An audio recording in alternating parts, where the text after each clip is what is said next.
کسی نے کہا کہ ہم ایران کا ساتھ نہیں دے سکتے، وہ تو شیعہ ہیں۔ تو میں نے کہا کہ چلو آپ نیتن یاہو کا دے دو، وہ تو سنی ہے۔ آج سے تقریباً 1 صدی قبل اس امت پر بے یقینی کی کیفیت کو مسلط کیا گیا۔ ہمارے نفسیات کے ماہرین کہتے ہیں کہ یہ بچوں کے ساتھ بھی نہ کریں، کہ بچوں کو کہیں تم کچھ نہیں کر سکتے۔ جب آپ بچوں کو تانا دیتے ہیں تو وہ واقعی کچھ نہیں کر پاتے۔ تو اس لیے امت کو بے یقینی میں مبتلا کرنے کے لیے مغرب کی برتری کو ثابت کیا گیا۔ جگہ جگہ 2 نمبر دانشور بٹھا دیے، حتیٰ کہ ہماری عصری دانشگاہوں کے اندر فرنگی روحوں کے بے حس ڈھانچے مشرقیت کو گالی دینے لگے اور مغربیت کے قصیدے پڑھنے لگے، ان کی تہذیب اور تمدن کے گن گانے لگے، اور دنیا کے سامنے یہ بات باور کی کہ یہ ناقابل تسخیر ہیں، ان کا مقابلہ نہیں ہو سکتا۔ یہ بے یقینی اس امت کو توڑ کے رکھ دیا، اور اس امت کی نشأت کو، اس امت کی نہضت کو روکا گیا کہ نہیں تم مقابلہ نہیں کر پاؤ گے۔ اور یہ ماضی کے اندر بھی ہوتا رہا۔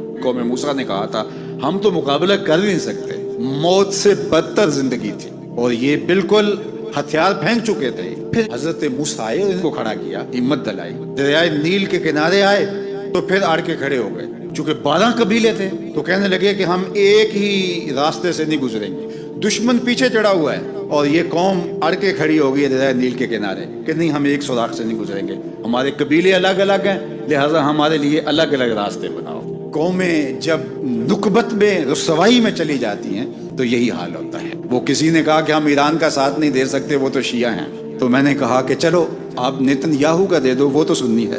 اس حالت کے اندر نیل کے کنارے کھڑے ہیں اور اب بھی کہہ رہے ہیں کہ نہیں ہم ایک گلی سے نہیں گزر سکتے۔ 12 رستے بن گئے، 12 رستوں سے 12 قبیلے گزرے۔ ادھر وہ بالکل دوسرے کنارے کے قریب پہنچ گئے اور ادھر ان کا آخری آدمی دریا میں داخل ہو گیا۔ اب حکم ہوا دریا کو اب تو چلنا شروع ہو، اور یہ پھر پانی میں ڈوب رہے تھے اور یہ کنارے پہ دیکھ کے اپنے قاتل کو آنکھوں سے دیکھ رہے تھے۔ بڑا لطف آتا ہے جب قاتل کو مرتے ہوئے دیکھیں۔ آج کل بہت خوشی ہو رہی ہے۔ یہ آج ہی مجھے کسی نے بھیجا کہ اسرائیل کے وزیر ثقافت نے ایک ہاسپٹل پہ کوئی میزائل لگا ہے اور اس کی کوئی دیوار گر گئی ہے، تو اس نے کہا کہ یہ انسانیت تو نہیں ہے۔ میں نے کہا جب تم نے بچوں کو بھی کھینچ کے نکالا تھا اور آکسیجن کی نالیاں بھی توڑی تھی اور بم برسائے تھے، ان کی رگوں کے اندر بھی سرخ خون دوڑتا تھا، وہ بھی انسان تھے، تم اتنی جلدی بھول گئے؟ تم نے 80,000 لوگوں کو پیس کے رکھ دیا اور آج تمہیں مزہ آیا؟ میاں ابتدائے عشق ہے، روتا ہے کیا؟ آگے آگے دیکھیے ہوتا ہے کیا؟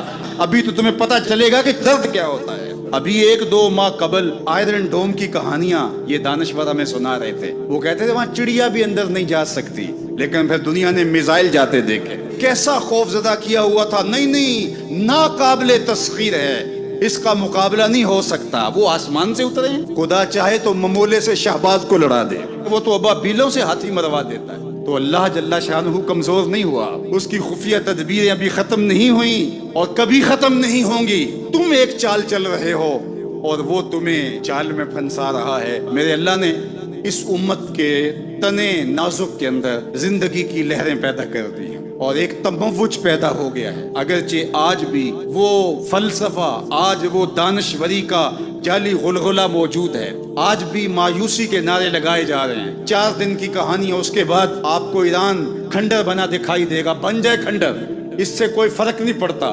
جو پیغمبروں نے جنگیں لڑی ہیں اس کے نقصان پیغمبروں نے اٹھائے، اس سے کیا ہوتا ہے؟ تم کھنڈر کی بات کرتے تھو، کربلا کھنڈر نہیں بنا تھا، لیکن آج جھنڈے حسین کے جھول رہے ہیں، یزید کے تو نہیں جھول رہے۔ تو یہ کھنڈر اسرائیل بننے والا ہے، اسلام کا جھنڈا اونچا ہوگا، اسلام سر بلند ہے، سر بلند رہے گا، اور شرق سے لے کر غرب تک جھنڈا میرے حضور کے نام کا لہراتا رہے گا۔ اس لیے ہمیں پوری قوت کے ساتھ ایران کے ساتھ کھڑا ہونا ہوگا۔ یہ ایران کی لڑائی نہیں ہے، یہ امت کی لڑائی ہے۔ یہ ان 80,000 بچوں کا، بوڑھوں کا، جوانوں کا بدلہ لینے کے لیے کھڑی ہوئی ہے امت، جن کو پیس دیا گیا اور ان کے اوپر نوحہ بھی نہیں پڑنے دیا گیا، جن کو بھوک اور پیاس سے تڑپا تڑپا کے مارا گیا۔ آج ان بچوں کا بدلہ لیا جا رہا ہے جو انہوں نے اذیتیں دی، جو کچوکے دیے۔ اس ممبر پہ بیٹھ کے ہم روتے رہے، ہماری خلوتیں، ہمارے حجرے آنسوں سے بھر گئے۔ ہم تو صدیوں سے روتے آ رہے ہیں جو ہمارے ساتھ ہوا۔ ہم نے اپنے بوڑھے باپ کو روتے ہوئے دیکھا اس امت کے لیے۔ یار یہ وقت ہے، کیوں مایوسی پھیلاتے ہو؟ کتاب ملت بیضا کی پھر شیرازہ بندی ہے کہ شاخ ہاشمی کرنے کو ہے پھر برگو ثمر پیدا۔ نوا پیرا ہو ہے بلبل کہ ہو تیرے ترنم سے، کبوتر کے تنے نازک میں شاہی کا جگر پیدا۔ انشاءاللہ یہ دن گنے جا چکے ہیں. مغرب سے قیادت مشرق کی جانب منتقل ہونے والی ہے. آپ چائنا کے صدر کا بیان پڑھیے، بصیرت اور حکمت سے بھرا ہوا وہ بیان تھا جس نے سینہ ٹھنڈا کر دیا. دنیا کی نظروں میں سب کچھ ہے، بس ایک آواز اٹھنی ہے اور دنیا کی نئی صف بندی ہوگی اور مغرب سے مشرق کی جانب قیادت منتقل ہو رہی ہے انشاءاللہ.